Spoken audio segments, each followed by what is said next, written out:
क्रियाएं जो हैं परीक्षा में बहुत ही महत्वपूर्ण होती हैं, हर एग्जाम में पूछा जाता है। तो पहला प्रश्न है, इसमें कहा है कि यदि p का अर्थ भाग है, मतलब p का अर्थ क्या है, भाग है, तो सबसे पहले हम लिखेंगे कि 18। q का अर्थ क्या बोला है, q का अर्थ बोला है गुणा, तो गुणा लगा दीजिएगा। उसके बाद 12 लिखिएगा। फिर p का अर्थ क्या कहा, कहा है p का अर्थ भाग है, तो p का अर्थ आप लगा दीजिएगा, भाग लगा दीजिएगा। फिर क्या लिखेंगे, 4 लिखेंगे। फिर r लिखिएगा। और आर का अर्थ बोला क्या है, आर का अर्थ कहा है कि जोड़ है, तो जोड़ लिख दीजिएगा। उसके बाद फिर आपको 5 बोल दिया। फिर एस का अर्थ क्या कहा, एस का अर्थ माइनस कहा, -6 बराबर आपको क्या करना है, बताना है। तो सबसे पहले करेंगे क्या, बोर्ड मास का नियम लगाएंगे, और बोर्ड मास में सबसे पहले हम क्या करेंगे, कोष्टक को हटाते हैं। कोष्टक के बाद क्या करेंगे, कोष्टक हटाएंगे, कोष्टक के बाद जो है भाग को करेंगे, फिर गुणा को करेंगे, फिर जोड़ घटाना करते हैं।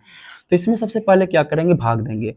18 इंटू, आप भाग देंगे 12 में 4 का भाग देंगे, तो 4 3 12, यहाँ पे 3 लिखेंगे, प्लस 5 -6 लिखेंगे।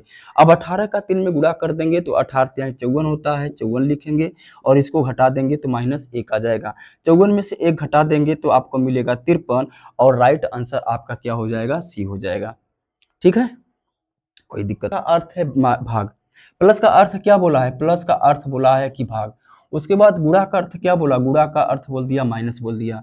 फिर हमसे कहा है कि जो भाग का है, भाग का अर्थ क्या है, गुणा है, और माइनस का अर्थ क्या है, माइनस का अर्थ है प्लस है। ठीक है, अब इस तरह से इस चिन्ह को क्या करेंगे, चिन्ह को हम यहाँ पे लिख देंगे। लिखने के बाद 9 है, प्लस का अर्थ क्या है, भाग लिख देंगे। भाग का अर्थ क्या किया है, गुणा कहा है, 4 लिखिएगा। माइनस का अर्थ क्या कहा है, प्लस कहा है, 8 लिखिएगा। गुणा का अर्थ क्या है, माइनस है, 2। ठीक है, अब सबसे पहले क्या करेंगे, भाग करेंगे। 9 में 3 का भाग देंगे, 3 लिखेंगे। 4 + 8 - 2।